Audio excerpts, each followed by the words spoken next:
Os traemos una noticia sobre la situación de la fragmentación en España, especialmente en lo referente a la amnistía, un tema fundamental que merece ser analizado. El Tribunal Constitucional está a punto de pronunciarse sobre cuándo tomará una decisión al respecto, lo cual ha generado gran expectativa, y hoy contamos con información clave para entender mejor la situación. Vamos a ello. Antes de continuar, recuerda que si también apoyas la justicia, suscríbete y dale a me gusta. Gracias.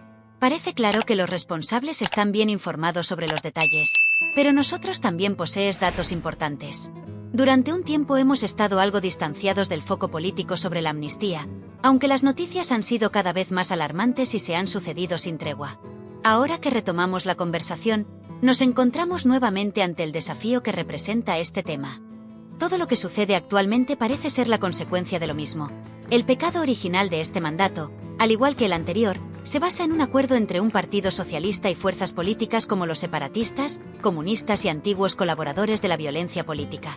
En este pacto, el bloque separatista, profundamente ligado a los comunistas y a estos grupos violentos, ha recibido una serie de concesiones.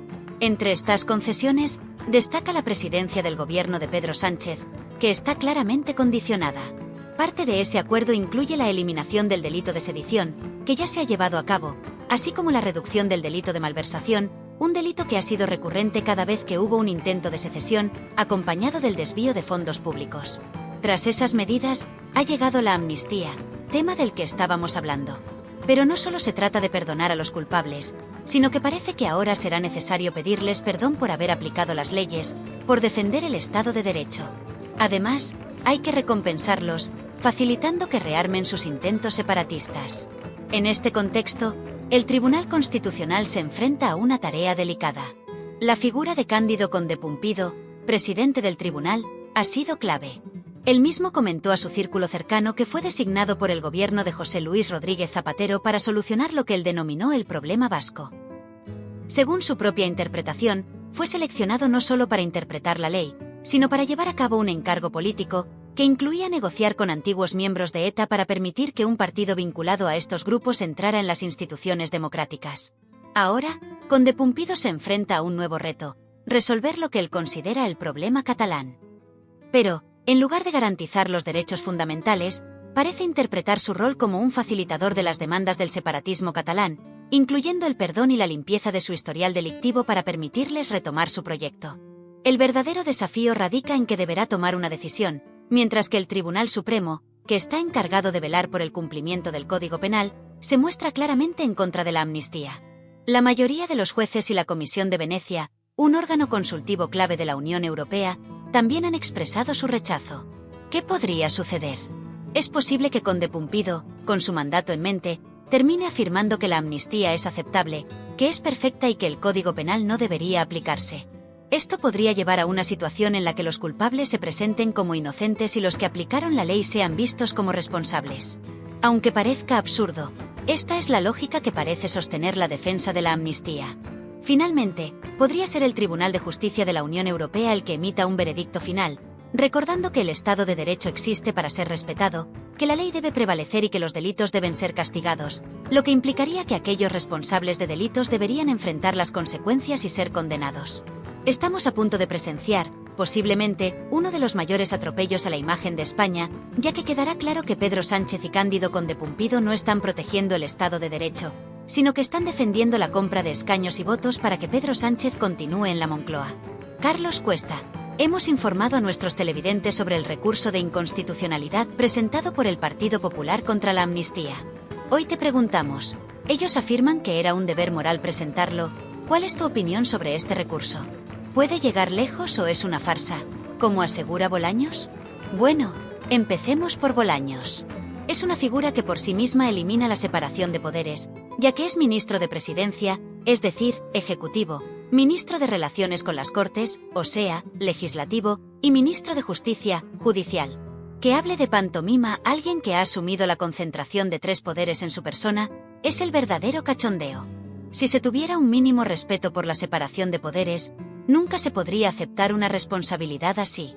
Dicho esto, es claro que presentar el recurso es un deber moral y legal, una forma de preservar nuestra democracia. La separación de poderes es esencial para el sistema democrático. ¿Qué es la amnistía? Es la imposición del Ejecutivo sobre el Poder Judicial, un golpe directo al Estado de Derecho y a nuestras normas democráticas.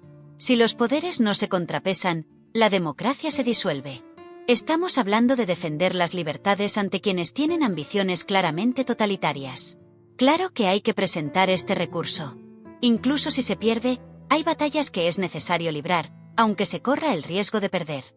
Si el Tribunal Constitucional, como parece previsible, sigue las órdenes de Sánchez y aprueba la amnistía, aún queda un organismo superior, el Tribunal de Justicia de la Unión Europea. Este tribunal podría dictaminar que la amnistía es ilegal, lo que obligaría a derogar esa ley de inmediato. Esto supondría varias victorias. Primero, que España regrese al Estado de Derecho. Segundo, que los responsables de delitos vuelvan a prisión. Y tercero, la deslegitimación del Tribunal Constitucional, que quedaría desacreditado. Yo soy un defensor de la Constitución, aunque creo que hay aspectos que podrían mejorarse. No obstante, no es el momento adecuado para reformarla, dado el contexto político actual.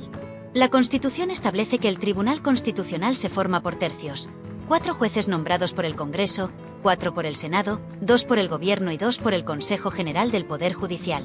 Esto significa que al menos 10 de los 12 magistrados tienen un origen político. Por lo tanto, el Tribunal Constitucional es, en gran medida, un organismo político. El Tribunal Supremo es la máxima autoridad judicial en España, según el artículo 123 de la Constitución. El Tribunal Constitucional, sin embargo, actúa muchas veces como si fuera una sala de casación del Supremo, lo que es inapropiado. Si logramos desacreditar al Tribunal Constitucional en este contexto, quedará claro que necesitamos reformar el sistema de elección de sus magistrados o su modo de funcionamiento, algo que podría hacerse a través de la Ley Orgánica del Poder Judicial. El Tribunal Constitucional nunca debería actuar como un tribunal de apelación del Supremo ni intervenir en la valoración de hechos delictivos. Lo que hemos visto en este análisis es alarmante y profundamente preocupante para cualquier ciudadano que valore la justicia y la democracia. Estamos siendo testigos de cómo las estructuras de poder están siendo manipuladas en favor de intereses políticos personales, lo que pone en riesgo los pilares fundamentales de nuestro Estado de Derecho. Es crucial que todos comprendamos la gravedad de la situación. No se trata solo de una cuestión política más, sino de la defensa de nuestras libertades y derechos más básicos. La amnistía, en este contexto, no es una simple medida jurídica, sino un claro ejemplo de cómo se están utilizando las instituciones para beneficiar a unos pocos en detrimento del bien común. Cuando hablamos de la compra de escaños y votos para mantener el poder, estamos señalando un mecanismo corrupto que socava la legitimidad de nuestro sistema democrático. Pedro Sánchez y Cándido Condepumpido, al ignorar las bases de la separación de poderes, no están defendiendo el bienestar del país, están priorizando su permanencia en el poder a cualquier precio. Este tipo de situaciones, donde se desvirtúan las instituciones, no puede ser pasado por alto ni aceptado con indiferencia. Lo que está en juego es mucho más que una simple ley. Se trata de la estabilidad de nuestras reglas democráticas. La justicia no puede ser manipulada por intereses políticos, y el Poder Judicial debe mantenerse independiente del Ejecutivo para garantizar que todos los ciudadanos reciban un trato justo bajo la ley. Es necesario que todos abramos los ojos a esta realidad. Nos están llevando por un camino peligroso en el que las decisiones políticas se imponen por encima de la justicia. Y eso no solo afecta a un grupo o partido, sino a todos. Sin una justicia imparcial y sin una verdadera separación de poderes, la democracia se convierte en una ilusión. Lo que queda es un sistema corrompido, donde la manipulación política y la falta de transparencia sustituyen a la verdadera voluntad popular. Por ello, hago un llamado a que nos concienciemos y no permanezcamos pasivos ante lo que está ocurriendo. No podemos permitir que el abuso de poder y la corrupción política destruyan las bases de nuestra sociedad. Todos tenemos la responsabilidad de mantenernos informados, de cuestionar lo que nos rodea y de exigir transparencia y justicia en las decisiones que afectan a nuestro país. Si queremos una España justa, una España donde prevalezcan los derechos y libertades, debemos alzar la voz contra estos intentos de manipular nuestras instituciones. No podemos permitir que aquellos que están en el poder sigan desmantelando nuestra democracia a cambio de mantenerse en sus puestos. Es el momento de exigir un gobierno responsable, una justicia independiente y un futuro donde las decisiones se tomen por y para el pueblo, no por intereses personales o partidistas. La democracia es de todos, y todos tenemos el deber de protegerla.